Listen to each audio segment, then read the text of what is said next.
faut l'enfermer. C'est pas possible, pas possible. Bonjour à toutes et à tous, très heureux de vous retrouver en ce lundi matin pour un nouveau podcast NBA. Je suis avec Chris Singleton. Salut Chris. Hello everybody, hello. Bon, Chris, week-end assez sympa, le Lakers Celtics, OKC Denver, et on va pas du tout parler de ça. On va parler vite fait, mais on va surtout commencer par Kevin Durant, dont le futur commence un peu à animer les couloirs en NBA. KD qui a 36 ans, qui a un contrat jusqu'en 2026, donc encore pour la saison prochaine. Il aura alors 37 ans, contrat de 54 millions de dollars, et de plus en plus la question se pose pour Phoenix.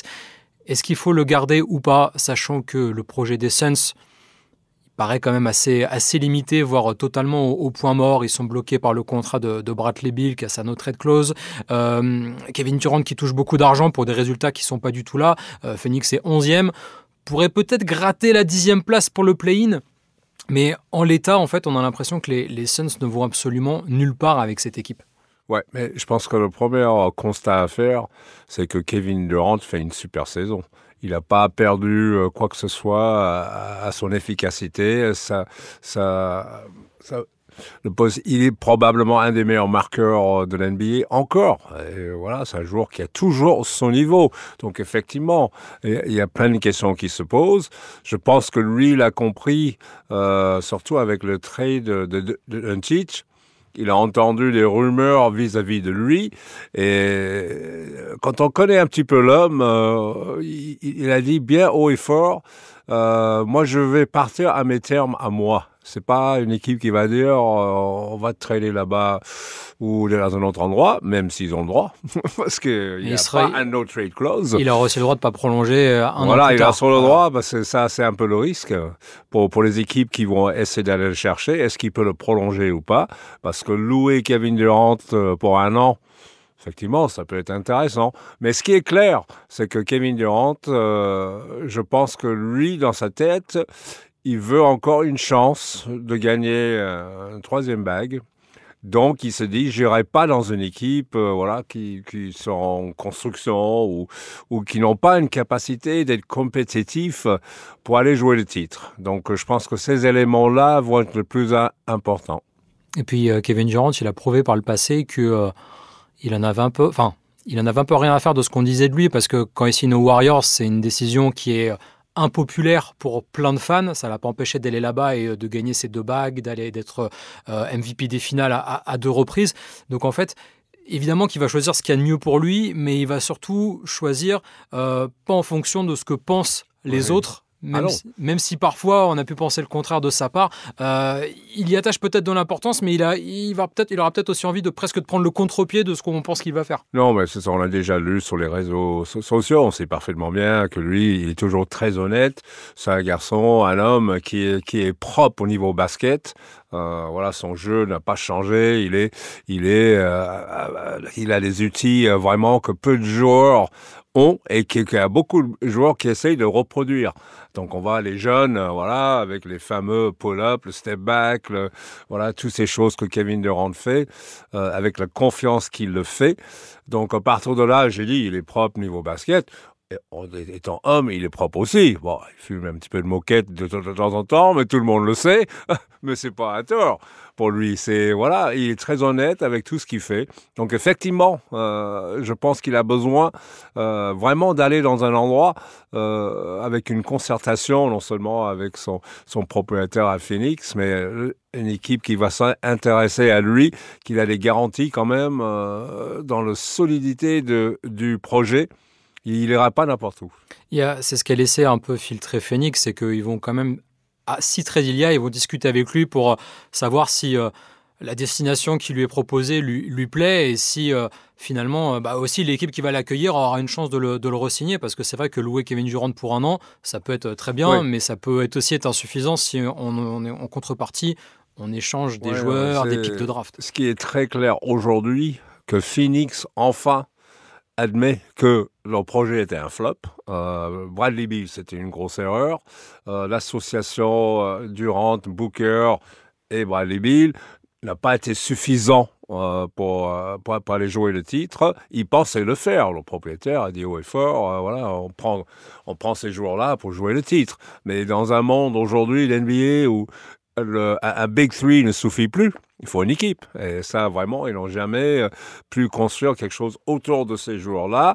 Pas de défense, voilà, pas un état d'esprit très soft, voilà. Mais ça suffit pas. Donc, voilà, Phoenix qui admet que le projet, voilà, il faut refaire les choses. Et Kevin Durant sait que ce projet-là n'est pas pour lui. Il faut il trouve vraiment une équipe qui peut jouer le titre. Pour revenir à la question de départ, j'ai noté quelques équipes qui pourraient contenter Phoenix dans l'échange et plaire à Kevin Durant parce qu'il faut lier les deux. Il y a une équipe qui paraît assez... Il faut lier les deux, il faut avoir la capacité de le faire. Exactement. Il y a une équipe qui pourrait... Il y a plusieurs équipes qui rentrent qui remplissent ces facteurs-là. Il y a d'abord Houston, qui est une équipe assez jeune, certes, mais qui a du coup pas mal de choses à proposer à Phoenix et qui a surtout les pics de draft en fait, de Phoenix, qui ont le swap pour la prochaine draft, c'est-à-dire qu'actuellement, les Rockets pourraient échanger leur choix avec Phoenix. A priori, celui de Phoenix sera plus haut que celui de Houston, donc il y aura un vrai intérêt pour les Rockets de le faire, et il y aura un intérêt surtout pour Phoenix de le récupérer. Et puis aussi le pic de la saison 2027 de Phoenix, qui appartient aussi à Houston. Oui. On peut penser que si Houston donne ces deux choix de draft, déjà Phoenix il serait très content de les récupérer, ça pourrait leur permettre de reconstruire pour le futur. Et est-ce que par contre Kevin Durant pourrait être intéressé de jouer à Houston dans une équipe certes qui est peut-être pas encore au niveau des meilleurs, mais tu rajoutes Kevin Durant à Houston sans enlever Alperen Şengün. C'est non tradable ça. Thompson et Jalen Green. Ouais. Tu as quelque chose qui peut quand même ressembler à une équipe qui joue le titre, ou au moins qui joue les premiers rôles dans la conférence Ouest. Ouais, bon, et oui, c'est vrai qu'on va commencer avec Houston, parce qu'il y a 3-4 équipes qui pourraient intéresser Kevin Durant. Le projet peut lui intéresser. Houston, évidemment. Parce qu'il est un petit peu texan. Il a passé une année à l'université de Texas, même s'il a fait qu'une année. Voilà, sa carrière basket, vraie carrière basket, a commencé là. Et c'est effectivement vrai quand tu regardes l'équipe de Houston aujourd'hui. Je pense qu'il y aura un intérêt pour Houston, tout simplement qu'ils s'approchent de plus en plus vers le haut, même si en ce moment ça glisse un peu. Mais justement, c'est parce qu'ils n'ont pas un Kevin Durant. C'est une équipe qui peut défendre de ligne de fond. C'est une équipe qui a beaucoup d'agressivité. C'est une équipe très athlétique, mais qui manque ce go-to guy, ce scoreur régulièrement présent pour les money time, pour les grands matchs. Et je pense que basketball parlant, ça va intéresser Houston. Bon, maintenant après, oui, il ne faut pas en perdre trop. Il y a des tours de draft et tout ça, évidemment, qui rentrent dans le calcul.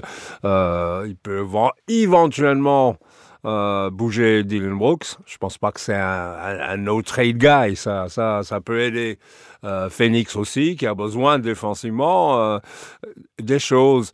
Il y a 2-3 joueurs là-dedans qui sont borderline, qui peuvent bouger. Mais je pense que pour moi, aujourd'hui, le favori dans la course de Kevin Durant, c'est Houston.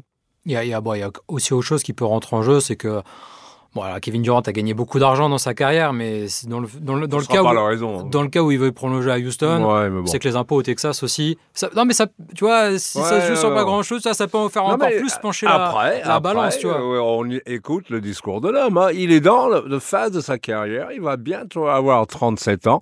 Je ne crois pas une seconde que gagner 4-5 millions de plus, je pense qu'il a déjà bien assez. Si tu les as en poche, c'est toujours... Oui, mais non, mais là, on se trompe d'homme. Kevin Durant, il veut gagner encore un titre ou être dans la discussion. Ce choix est une grande fierté. Évidemment, il sera Hall of Fame. Il sera reconnu comme un des meilleurs attaquants de l'histoire, je dis de l'histoire de la NBA. Il veut pas vraiment chasser après $10 de plus. Il veut être parlé dans la même phrase avec les joueurs qui sont en train de jouer des titres. Surtout qu'il y a la jeune génération qui arrive. Lui-même, il sait que encore un an, encore 2 ans, et peut-être on parle plus de lui. Donc, il veut qu'on en parle de lui maintenant. Et le seul moyen de faire ça en NBA, c'est pas être le mieux payé. de l'NBA, c'est d'être en train d'être dans une course pour gagner une bague.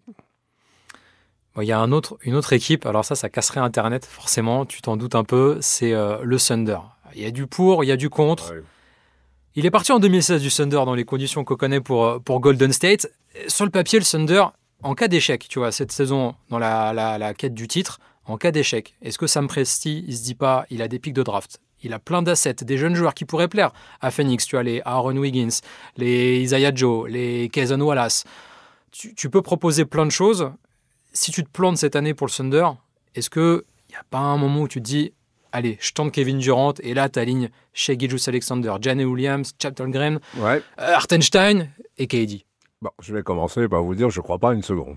Voilà, je sais, je l'entends, c'est très sympa, très romantique de regarder ces scénarios-là, mais je dirais pour les mêmes raisons qu'il n'a pas été aux Warriors. Il a dit non, lui. Il ne voulait pas dans la discussion pour retourner aux Warriors. Il a déjà fait. Il a fait au KC. Je ne pense pas qu'aujourd'hui, c'est le genre d'équipe qui cherche être troisième, quatrième option dans une équipe qui est bien établie. Et c'est ça qu'il faut voir.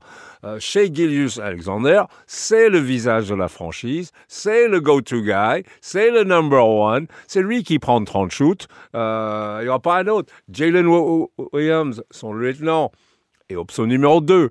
À ce poste-là, ils sont pleins de talent. Ils n'ont pas besoin aujourd'hui, je pense. Sam Presti, il va forcément y penser quand même à un moment. Mais t'es obligé c'est son de boulot, le faire. C'est son boulot. T'es obligé de le faire. Ouais.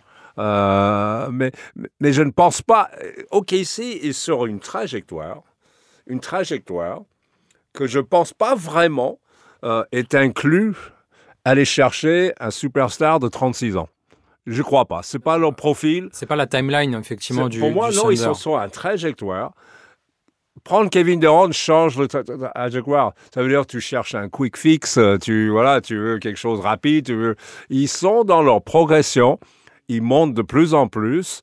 On a vu hier l'équipe que c'est aujourd'hui. Donc, je ne pense pas que c'est un bon fit pour moi. Ni pour Kevin Durant, ni pour OKC, qui sont déjà très bien. Et là, il faut qu'ils fassent très attention, OKC, justement, de ne pas vendre leur âme. Leur âme, c'est ces jeunes qui courent partout, qui rigolent, qui sourient, qui défendent comme des rats morts. Rotation de 8-9 joueurs. Voilà, donc je ne pense pas que c'est le bon moment. Je pense quand même qu'il faudra voir comment cette équipe agit en play-off. Parce que si tu ne fais pas les finales NBA, si tu te fais éliminer dès les finales de conférence, bon, c'est déjà pas mal d'aller jusque-là, peut-être que on se posera des questions sur est-ce que... Je ne sais pas, imagine Jalen Williams se plante, tu vois, en play-off, s'il ne répond pas aux attentes. Pourquoi veux-tu qu'il se plante? La saison... Moi, j'ai encore des doutes sur Jalen Williams en play-off. Ah ouais? Moi, j'ai encore des doutes. Ouais, vraiment. Non, vraiment. Non, je ne dis pas qu'il ne va pas le faire. C'est quoi le doute? Est-ce qu'il peut être une deuxième option fiable pour gagner le titre? Bien sûr que oui. J'attends de voir. Est-ce qu'il peut être le Chris Middleton, si tu veux, de Shai? Il peut être encore meilleur. Ok. Ses qualités physiques sont énormes. Que ce soit sur un jeu qui se pratique pratiquement plus, sur le mid-range, c'est un des meilleurs joueurs. Moi, j'ai pas aimé ces derniers playoffs. Tu as besoin de ça en playoff. Sa capacité de finir les contre-attaques, sa capacité de défendre sur 3-4 postes. Il a plein de qualités, tout à fait. Il a plus de qualités comme Middleton. Arrête, c'est pas du tout les mêmes joueurs. Il a le prime Middleton face à Jalen Williams d'aujourd'hui. Middleton, c'était un très bon attaquant.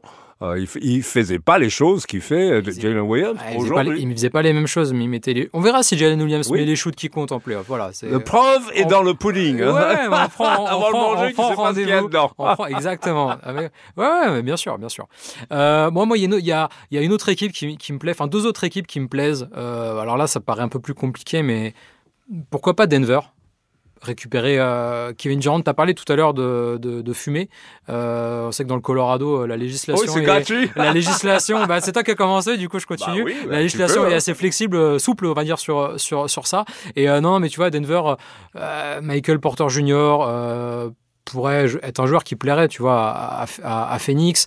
Je pensais aussi à New York. On va en parler juste après des Knicks.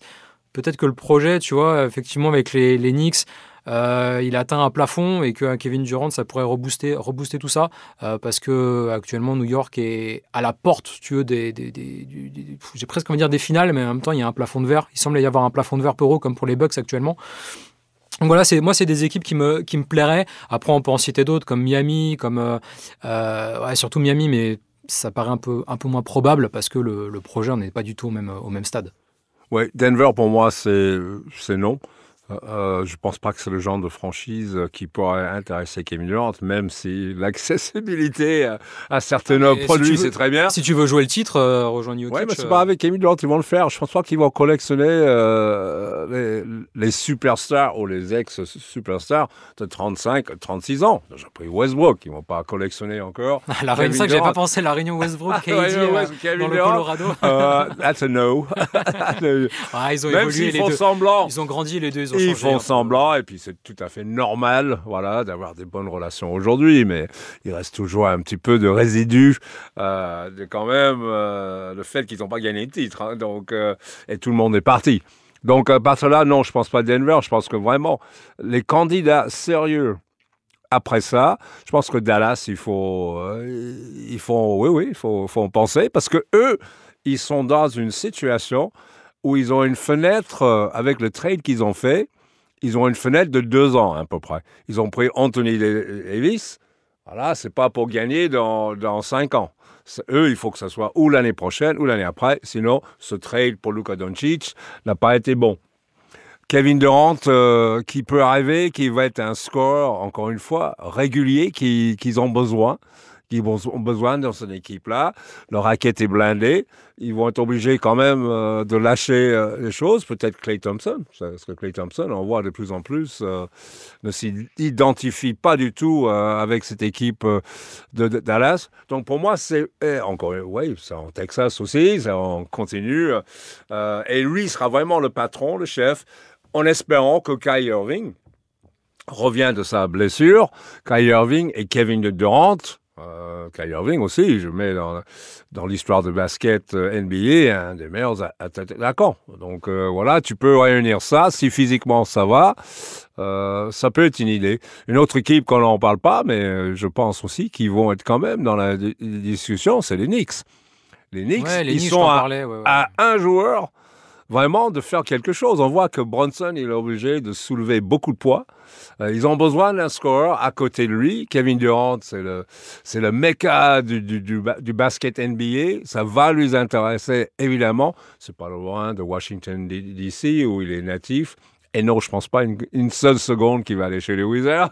Non, voilà, pour le projet sportif, ça va être compliqué. Non, mais je pense que Tom Thibodeau, en plus, c'est un entraîneur, voilà, qui soit géré. Et pour moi, les Knicks, ils n'ont pas suffisant aujourd'hui pour challenger les Cavs ou les Celtics. Mais si tu gardes Brunson, Towns et Kevin Durant, tu rapproches un petit peu justement de ces deux équipes-là. Et la dernière équipe, effectivement, quand on connaît Pat Riley, forcément, il s'intéresse à Kevin Durant. Mais bon, Miami, ils sont encore loin. Hein. C'est pas un compétiteur aujourd'hui. C'est une équipe milieu de la route. Voilà, donc je pense pas que c'est un endroit pour lui. Encore une fois, le plus important, c'est aller jouer pour un titre. Justement, tu m'as fait une petite passe décisive. On va enchaîner sur les Knicks. Je sais faire. Mais bien sûr, tu sais faire. Est-ce que moi, après, je sais mettre le shoot? Je ne sais pas, mais voilà, toi, tu fais la bonne passe. Non, les Knicks qui sont 3e de la conférence Est, qui ont 4 victoires de plus que les Bucks, mais qui en ont 6 de moins que Boston et 14 de moins que Cleveland. Donc, ils sont bien accrochés à cette 3e place. Ils sont là où ils espéraient être, mais ils voulaient peut-être être encore plus haut, New York, sur cette saison régulière, parce que ce qui s'est passé cette saison pour le moment pour New York n'augure rien de bon, dans le sens où, oui, jouer un premier ou un deuxième tour de playoff, c'est bien, mais ce qu'a fait New York, c'est pour viser le titre. Et là, ils semblent assez loin, les Knicks. Ils ont tradé pour Karl Anthony Towns l'été dernier. Ils ont récupéré Mikal Bridges. Ils ont re-signé OG Anunoby, qu'ils avaient récupéré dans un échange avec Toronto. Ils avaient envoyé Emmanuel Quickley. Et je ne sais plus qui d'autre. Il y avait Quickley, en tout cas, dans l'échange. Ouais. C'est des joueurs qui sont bloqués sur 2026 pour Bridges, 2027 pour Towns et jusqu'à 2028 pour Anunoby. Donc, ils ont construit une équipe avec Brunson, avec Hart, mais tu peux pas vraiment faire beaucoup mieux actuellement pour New York avec cet effectif. Tu peux pas, en tout cas, pour moi, rivaliser avec Boston et Cleveland. Et c'est là tout le problème de New York actuellement. Oui, le problème de New York actuellement, bon, c'est vrai que les Cavs ont bluffé tout le monde. On voyait peut-être les Knicks devant les Cavs, mais les Cavs, ils ont, voilà, depuis le début de saison, voilà, ils sont au-dessus du pyramide, voilà, et puis ça changera pas. Effectivement, les Knicks ont progressé offensivement. Beaucoup. L'arrivée de Cat Towns, Bridges, évidemment, c'est un ailier voilà, qui peut être une force en défense, qui est une force en attaque. Mais cette équipe, encore une fois, manque un joueur. Et le système Tom Thibodeau est très compliqué, hein, parce que quand tu viens à New York, il faut être prêt à jouer 40 minutes. Et ça, c'est pas évident. Sur une saison, sur la fin de saison. Et puis, trop dépendant de Brunson. Brunson, il monopolise le ballon, c'est le créateur, c'est probablement un des seuls. Et puis, ils sont dépendants de lui. C'est pour ça que je dis, hein, Kevin Durant, un score, voilà, prouvé, voilà, qui sait prendre ses shoots à la fin de match, enlever un petit peu de la pression à Brunson qui doit tout faire. On l'a vu l'année dernière dans les playoffs. New York était bon quand lui, il sortait des matchs, des méga matchs. Donc, ils ont besoin d'un joueur en plus, voilà. Ça voudrait dire laisser partir, enfin, échanger peut-être Kevin Durant contre Michael Bridges et Josh Hart. Enfin, pour faire matcher les salaires, il faut au moins faire partir ces deux-là. Je pense qu'ils vont éviter. Bon, je pense qu'il y a Brunson et Cat Towns, ils veulent faire le run avec. Si ils cherchent un titre, ça va être avec ces joueurs-là. Donc, on fait peut-être OG, peut-être un autre qui ont de la valeur, voilà, qui peut intéresser les gens. Évidemment, Phoenix, un OG Anunoby à Phoenix, qui peut, voilà, mettre à côté un Booker. Voilà, t'as une équipe beaucoup plus équilibrée, basketball parlant. T'as la possibilité de mettre en place une défense organisée, carrée. Donc, voilà, il ne faut pas trop perdre. Josh Hart a de la valeur aujourd'hui, mais la manière qu'il est en train de l'user, Thibodeau, est-ce qu'il faut continuer à insister? La durée de vie de Josh Hart en NBA va être oui, très courte. bon, il aime bien, mais bon, ceci dit, voilà, je pense qu'il y a quelque chose à faire à New York. Et encore une fois, New York, c'est le summum. Le public de New York, les connaisseurs de basket à New York, ils avaient essayé il y a 4-5 ans, 5 ans, quand il était à Brooklyn. C'est quand il choisit Brooklyn au lieu des Voilà, Knicks. donc je pense que ça pourrait être quelque chose qui lui intéresse, lui. Pour revenir sur New York plus particulièrement, est-ce que tu ne penses pas que Tom Thibodeau est une limite pour les Knicks, après tout le travail qu'il a effectué cette saison? Hart et Bridges, c'est les deux joueurs qui jouent le plus en NBA. Anunoby, c'est le 6e temps de jeu. Brunson est top 15 au niveau des minutes jouées. Est-ce qu'il y a un moment où là... Tu vois, Tom Thibodeau, il est très fort pour t'amener une équipe vers le haut. Est-ce qu'il y a un moment où c'est pas aussi un plafond de verre, Tom Thibodeau? Fais attention, on approche le milieu du ring, là. Tom Thibodeau, pour moi... je ne cache pas que Tom Thibodeau... Chaque année, on se répète avec Thibodeau et les Knicks. C'est pareil avec les Bulls avant. Oui, mais il y a plein d'entraîneurs comme ça. C'est pas ça le problème. Tom Thibodeau, aujourd'hui, quand tu demandes ce qu'ils ont besoin, les Knicks, qu'est-ce qu'ils avaient besoin dans le passé, justement, c'est une organisation. Et tu peux pas vraiment... voir ça à côté défensif, parce que les Knicks, aujourd'hui, contrairement à la grande philosophie de Tom Thibodeau, voilà, archi, voilà, des défensifs, ils ont une attaque explosive. Il était obligé de changer en fonction des joueurs qu'il avait. Aujourd'hui, pour moi, c'est les entraîneurs, ils ont tellement pas d'influence. C'est pas des X et des O, c'est pas la stratégie tactique, c'est construire une équipe, mettre le style de jeu qu'il faut en face et gérer avec... Parce qu'au niveau expérience, il y en a très peu comme lui. Hein. Il y a une jeune génération d'entraîneurs qui sont en place actuellement. Voilà, les jeunes entraîneurs, ils ont des très bonnes équipes. Marc Daigneault, OKC, voilà, c'est... Voilà, on ne peut pas dire que c'est le côté tactique qui gagne. C'est le côté jeunesse, course, folie, talent qui gagne aujourd'hui en NBA. Je ne suis pas... S'il ne gagne pas quelque chose, parce qu'à Minnesota, ça marchait un moment. Après, il est parti. À Chicago, il est parti. Il suit le lot d'un peu tous les entraîneurs. Mais tout ce qu'on sait, que dans le milieu du coaching, il est reconnu comme un des meilleurs coachs de la NBA. Oui, mais il est quand même parti pour répéter encore et toujours les mêmes erreurs sur le temps de jeu de ses joueurs. Et on a des Knicks, on le sait déjà, qui vont arriver totalement épuisés en play-off. Ça, encore une fois, ça c'est comme beaucoup de choses. On va voir. Aujourd'hui, ils ne sont pas favoris du tout au côté Est. Il y a Cleveland et Boston qui le sont.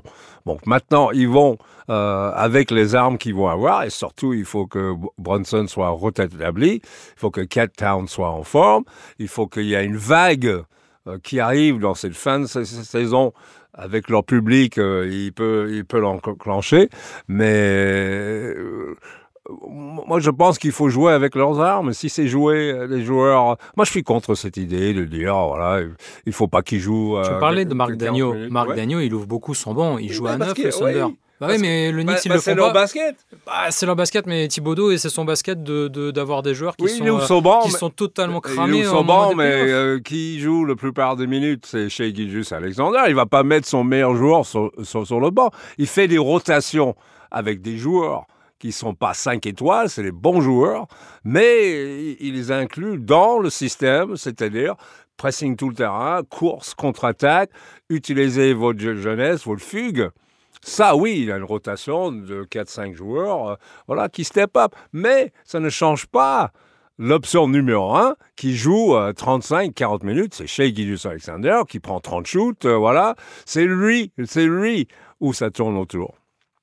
Je te ferai pas changer d'avis sur Tim Thibodeau. Non, du tout. Non, c'est impossible. Hey. On va passer aux Lakers, du coup. Oh Ou là, on sera peut-être un peu plus d'accord. On a appris la durée d'indisponibilité de LeBron James, qui s'est blessé à l'aine contre les Celtics. Alors, on n'a pas la durée exacte. En plus, avec LeBron, on ne sait jamais. Il pourrait peut-être être de retour dans 3 jours. Tu vois, c'est tellement un cyborg. Mais on parle d'1 à 2 semaines. Allez, on peut tabler sur une dizaine de jours. Le calendrier des Lakers, il va être assez corsé parce qu'il y a les Nets, il y a un road trip à l'Est, un road trip tout court. Les Nets, les Bucks, les Nuggets, ensuite en back-to-back. À l'extérieur, ces 3-là. Suns, Spurs à domicile. Et ensuite, tu enchaînes Nuggets et Bucks, toujours à domicile, mais en back-to-back. C'est-à-dire que vraiment, tu vas jouer Bucks-Nuggets, Nuggets-Bucks en back-to-back quasiment. Ça, c'est jusqu'au 21 mars. Est-ce que cette blessure va mettre un coup d'arrêt sérieux aux Lakers, qui sont deuxième de la conférence Ouest, qui sont à égalité avec Denver. Denver aurait pu passer devant dimanche soir s'ils avaient battu OKC. On sait que cette deuxième place, elle est très importante pour les playoffs à venir parce que ça te permet d'éviter les Warriors au premier tour. Et ça, je pense que c'est très très important. Quel est ton sentiment sur cette blessure de LeBron ? Déjà, heureusement que les Lakers ont fait le boulot avant. Imagine s'ils étaient 7e ou 8e et ça arrive. Là, ça met un sérieux coup de brouillard dans leur histoire. Bon, déjà, la blessure, on peut pas mettre un temps. C'est une blessure musculaire. C'est une blessure, ça varie avec les personnes. Ça peut être 10 jours, oui. Ça peut être 14 jours. Ça peut être 3 semaines. On ne sait pas. Parce que, oui, on va dire que LeBron n'est pas comme les autres.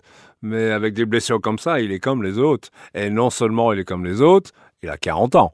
Donc, à partir de là, on récupère beaucoup moins vite des blessures comme ça quand on a cet âge-là. Donc, il faut laisser le temps au temps, en sachant que son importance est énorme dans cette équipe. Donc, je pense qu'il va faire... Ce qu'on sait avec lui, c'est un homme très sérieux, c'est un homme qui se soigne, qui a les meilleurs soigneurs, qui va faire tout pour arriver au plus vite. Le calendrier, effectivement... il est ardu. Il est sévère. Ouais. Rui Hachimura est out pour ce mini road trip à l'extérieur, les 3 premiers matchs, Brooklyn, Milwaukee, Denver. Il y a Finney Smith aussi qui jouera pas contre Brooklyn. Ouais. Donc il y a quand même les options se réduisent quand même pas mal pour JJ Redick, et ça c'est assez inquiétant, surtout que Luka Doncic avait a priori des douleurs aussi au dos contre Boston. Bref, ça commence à tirer un peu pour les Californiens. Tant qu'il n'a pas de douleur au niveau du poignet, ça va aller. Mais, non, mais c'est vrai que quand tu regardes tout ça devant, les Lakers, ils doivent quand même comprendre très bien que maintenant, il faut se rassembler, comme tout le monde. Hein, les next men up, il faut couvrir l'absence de LeBron, il faut que tout le monde fasse un peu plus, il faut qu'Austin Reeves continue offensivement, parce que on sait que maintenant, surtout si Finney Smith n'est pas là, protection du cercle, Hayes, bon, c'est de temps en temps, c'est pas mal, mais défensivement, ils sont dénudés. Donc, à partir de là, il faut leur marquer plus de points que les autres. Donc, il est temps pour Luka Doncic, voilà, de vraiment montrer ce qu'il sait faire, être le leader de cette équipe pendant que LeBron n'est pas là, être l'option numéro 1, inspirer un petit peu les autres avec son génie, essayer de gagner au mieux. Bah, ils vont pas gagner tous ces matchs-là. On pense qu'ils vont. Il faut limiter la casse. Et là, ils sont en mode limiter la casse. Le mot est très très bien choisi. Donc, on va voir. Il reste une vingtaine de matchs. Il faut rester dedans. Mais bon, ça va être compliqué. Bon, bah écoute, je crois qu'on a tout dit. Ça fait une grosse demi-heure. Toi, attends, dernière question. Tu les vois comment, les Lakers en play-off, si tout le monde est disponible, s'il n'y a pas de pépin physique? Oui, je pense que le débat change à chaque fois qu'on parle de quelle que soit l'équipe, que ce soit Boston, Cleveland, OKC, les Lakers, Denver. Voilà. Le plus important pour toutes ces équipes-là, et d'arriver en play-off en bonne santé. Si vous avez tous vos outils, imagine, voilà, les Celtics sans Holiday, sans Porzingis, comme c'est en ce moment, c'est pas du tout la même équipe. Et je pense qu'ils ne pourraient pas sortir les Cavs. Comme les Cavs l'année dernière ont eu leurs problèmes de blessures avec Mobley, avec Mitchell, c'est plus du tout la même chose. Donc les Lakers dans tout ça, voilà, ça va être compliqué. Je pense pas qu'ils ont une équipe aujourd'hui pour aller gagner un titre. Voilà. Donc, s'il peut passer un tour, déjà, c'est pour ça cet avantage du terrain à domicile devient important, surtout en play-off. Il faut qu'il tienne le bar. Il faut qu'il tienne le bar tant que LeBron n'est pas là. Merci, Chris. Thank you, sir. Je te souhaite une bonne émission, puis je te dis à très bientôt pour un nouvel épisode. Bonne semaine à toutes et à tous. Ciao.